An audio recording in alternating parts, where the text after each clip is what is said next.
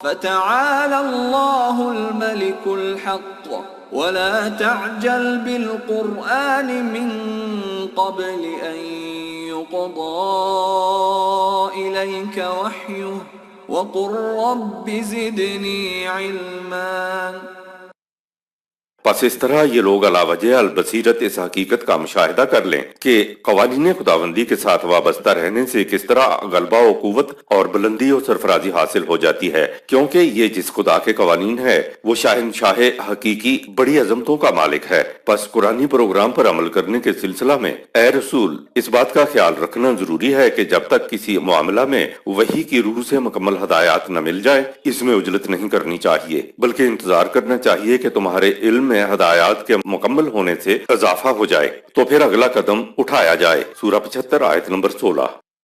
آیت نمبر 115۔ وَلَقَدْ عَهِدْنَا إِلَىٰ آدَمَ مِن قَبْلُ فَنَسِيَ وَلَمْ نَجِدْ لَهُ عَزْمًا۔ ہم نے بذریعہ نبی پہل آدم یعنی نوع انسانی پر ایک عہد کو نبھانے کی ذمہ داری ڈالی کہ وہی کے مطابق چلنا اس نے عہد بھی کر لیا، لیکن اس نے اپنے عہد کو نبھانا چھوڑ دیا۔ بات دراصل یہ ہے کہ وہی کی رہنمائی کے بغیر ہم نے اس میں انسان میں عزم کی پختگی نہ پائی۔ ناسیہ سورہ 20 آیت نمبر 115۔ اس کا عمومی ترجمہ بھول جانا کیا جاتا ہے، جو غلط ہے۔ بھول جانا کوئی معصیت نہیں ہے، بھول جانے پر کوئی مواخذہ بھی نہیں ہے، یاد رکھنے کے لیے عزم کی ضرورت نہیں ہوتی۔ عربی میں فاناسیہ کے معنی ترک کر دینا، چھوڑ دینا، پیچھے پھینک دینا ہوتے ہیں، نیز اس کے معنی عمدن کسی چیز کو ترک کر دینا، عمدن معصیت کرنا، انکار کر دینا اور سرکشی کرنا ہوتے ہیں۔ یہ معنی کیوں لیے گئے اس کی تائید سورہ 20 آیت 121 سے ہوتی ہے، جہاں ہے کہ آدم انسان نے اپنے رب سے سرکشی اختیار کی۔ فاناسیہ کی تفسیر تو قرآن نے عصا سورہ 20 آیت نمبر 180 کہہ کر دی۔ کوئی چیز دو طرح سے ترک ہو سکتی ہے، نمبر 1 بھول جانے سے اور نمبر 2 ارادے سے۔ یہاں عصا کہہ کر بتا دیا کہ ترک کر دینا اور چھوڑ دینا بھول جانا نہیں تھا۔ بھول جانا ایک ایسی لغزش ہے جسے قرآن نے لمما سورہ 53 آیت نمبر 32 کہا ہے۔ مومن سے اگر لمما قسم کی لغزش سرزد ہو جائے تو یہ معصیت نہیں ہوتی، ہاں البتہ معصیت کے قریب ضرور لے جاتی ہے۔ قرآن ایک دم سختی نہیں کرتا، نفسیاتی اصطلاح کے لیے تدریجی تدابیر اختیار کرتا ہے۔ وَلَقَدْ عَهِدْنَا إِلَىٰ آدَمَ، ہم نے آدم نوع انسانی سے کہہ دیا تھا کہ وحی کی رہنمائی کو نہ چھوڑنا۔ اس نے عہد کر لیا تھا، قبول کر لیا تھا، پھر فاناسیہ، لیکن اس نے عہد کو ترک کر دیا، ہم نے اس میں عزم نہ پایا۔ آیت نمبر 116۔ وَإِذْ قُلْنَا لِلْمَلَائِكَةِ اسْجُدُوا لِآدَمَ فَسَجَدُوا إِلَّا إِبْلِيسَ أَبَىٰ۔ اور جب ہم نے ملائکہ کائناتی قوتوں سے کہا کہ آدم کے سامنے اطاعت کے لیے جھک جاؤ تو وہ سب جھک گئے، لیکن ابلیس انسان کے اپنے ہی مفاد پرستی پر مبنی جذبات نہ جھکے۔ الا ابلیسا سورہ 2 آیت نمبر 34۔ ابلیس یعنی انسانی جذبات نے جھکنے سے انکار کر دیا۔ تو اب یہ بات نکھر کر سامنے آئی کہ کائناتی قوتیں تو خدا نے مسخر کر دیں اور ان سے کام لینے کا علم حاصل کرنے کی صلاحیت بھی انسان کے اندر رکھ دی۔ خارجی قوتیں تو قابو میں آ گئیں، اب رہ گئی انسان کی اندرونی قوتیں، یعنی ذاتی مفادات پر مبنی قوتیں، جسے ابلیس یا شیطان بھی کہا گیا ہے۔ انہی اندرونی قوتوں کو مسخر کرنے کے لیے قرآن دیا گیا ہے تاکہ گمشدہ جنت دوبارہ مل جائے۔ فعل اور عمل میں فرق نیز دو عظیم انقلابات۔ فعل و عمل دونوں کے معنی کام کرنے کے ہیں۔ مجبور اشیاء کائنات کے کام کرنے کو فعل کہا جاتا ہے، سورہ 16 آیت 50، اور انسان کے کام کرنے کے لیے عمل کا لفظ استعمال ہوتا ہے۔ انسان کے کام کرنے سے متعلق لفظ اعملوا سے قرآن بھرا پڑا ہے۔ عمل کے لیے پہلی شرط یہ ہے کہ کام بلا ارادہ ہو، حتیٰ کہ جو کام عادتاً کیے جائیں عرب انہیں بھی عمل نہیں کہتے۔ دوسری شرط یہ ہے کہ کام التزاماً ہو، مسلسل ہو، جو کام بھی ہنگامی طور پر کیا جائے خواہ بالارادہ ہی کیوں نہ کیا ہو، عرب اس کو بھی عمل نہیں کہتے۔ جو رسومات مذہب کی دنیا میں عادتاً اور تقلیداً ادا کی جاتی ہیں زبان کے اعتبار سے ان کو عمل نہیں کہا جائے گا۔ مذہب کی جو رسم عادتاً یا تقلیداً ادا کی جائے گی وہ عمل کے زمرہ میں نہیں آتی، تو نہ ان کا گناہ ہے اور نہ ثواب ہے۔ اشیاء کائنات کے کام کرنے کو یعملون نہیں کہا گیا کیونکہ یہ تو کچھ بھی بلا ارادہ کرتے ہی نہیں ہیں، جس راستے پر انہیں لگا دیا گیا ہے سر جھکائے اس پر چلتے رہتے ہیں۔ پہلا عظیم انقلاب۔ مجبور اشیاء کائنات میں ایک صاحب اختیار و ارادہ انسان کا اضافہ ہو جانا پہلا عظیم انقلاب تھا، کیونکہ اس سے پہلے کسی شے میں اختیار و ارادے کی نظیر نہیں ملتی۔ یہ اختیار و ارادہ لامحدود خدا کے پاس ہے، اور خدا کا عطا کردہ محدود اختیار و ارادہ انسان کے پاس ہے۔ یہ خدا کا شروع سے چلی آ رہی تخلیق کائنات کے طریق سے انحراف تھا۔ ایسی صاحب اختیار و ارادہ مخلوق کو مجبور مخلوق کے درمیان میں چھوڑ دینے کا مطلب اشیاء کائنات اور خود انسان کی تباہی تھا، کیونکہ انسان صرف عقل کی روح سے نہیں جان سکتا کہ مجبور مخلوق سے کس طرح کام لیا جائے تاکہ اس کی دنیاوی زندگی بھی پرامن گزرے اور اخروی زندگی بھی خوشگوار رہے۔ انسان کو اختیار و ارادہ کی حامل غیر مرئی ذات کا عطا کیا جانا اس بات کی علامت تھا کہ اب طبعی ارتقاء مکمل ہو چکا ہے، اور یہ کہ اب ارتقاء انسان کی غیر مرئی ذات میں ہونا ہے۔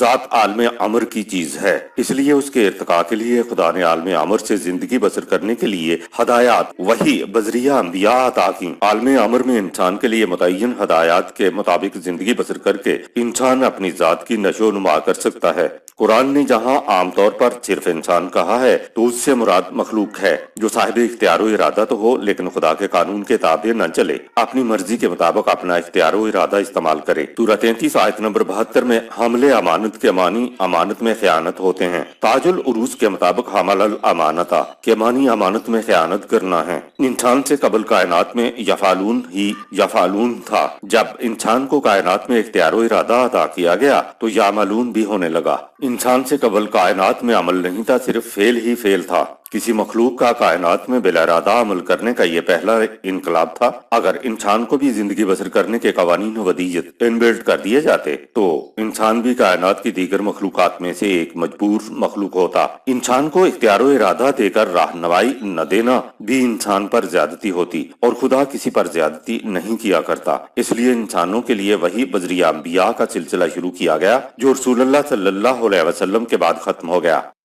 دوسرا عظیم انقلاب، بچے کو تو آپ انگلی پکڑ کر باہر ساتھ لے جاتے ہیں تاکہ بچہ اپنے ماحول سے واقف ہو کر اپنے قدموں پر خود باہر جا سکے۔ ذرا بڑا ہو جائے تو اس کو انگلی پکڑ کر چلنے میں شرم آتی ہے، وہ بڑا ہو کر انگلی پکڑے بغیر چلنا چاہتا ہے۔ انسان کے بچپنے میں انبیاء آتے رہے، انسان انگلی پکڑ کر چلتا رہا، یہاں تک کہ انسان آغاز شباب پر پہنچا تو اس کو انگلی پکڑ کر چلنے میں شرم آنے لگی۔ خدا نے جب دیکھا کہ انسان اب خود راستہ طے کر سکتا ہے، بس اس کو سائن بورڈ دینے کی ضرورت ہے، تو خدا نے حدود اللہ باؤنڈری والز دے کر آزاد چھوڑ دیا کہ ان حدود کے اندر رہ کر زندگی بسر کرو۔ اس سے قبل انبیاء کے ادوار میں قوانین و اصول کی جزیات تک بھی دے دی جاتی تھیں، کیونکہ انسان کی عقل جزیات کو خود طے یا متعین کرنے کے قابل نہ تھی۔ اب انسان کی آغاز جوانی تھی، عقل اتنی پختہ ہو چکی تھی کہ حدود اللہ کے اندر رہتے ہوئے اصول و قوانین کی جزیات انسانی عقل خود متعین کر سکے۔ اس مرحلے پر خدا نے وہی بذریعہ انبیاء کرام ہدایت کا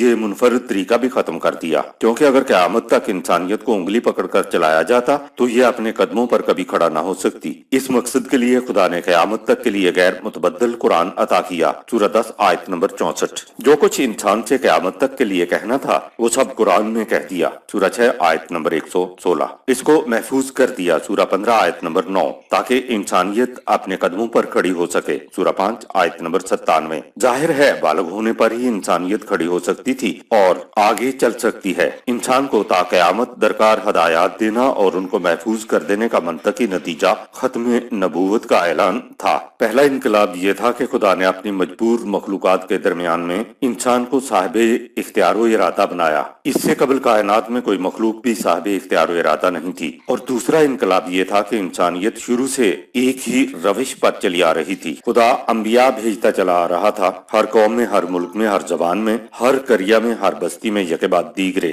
نبی بھیجے۔ قانون کی چھوٹی چھوٹی جزیات تک بھی انسان کو خدا نے بذریعہ انبیاء بتائیں، کیونکہ اس کو انگلی پکڑ کر چلانا جو تھا، بچے کو انسان کو بلوغت کی طرف لانا جو تھا، تو یہ سب ہوتا رہا تاکہ انسانیت اپنے قدموں پر کھڑی ہو سکے۔ اسی مقصد کے لیے قرآن کریم عطا کیا گیا کہ انسانیت اپنے قدموں پر کھڑی ہو جائے۔ سورہ 5 آیت نمبر 97۔ بالغ ہونے کے بعد بھی انبیاء کا سلسلہ جاری رہتا تو انسانی بچہ شرف انسانیت سے عاری ہو جاتا۔ ختم نبوت کے ساتھ ہی کہہ دیا کہ اب من جانب اللہ انگلی ہی پکڑ کر چلانے والا کوئی نہیں آئے گا۔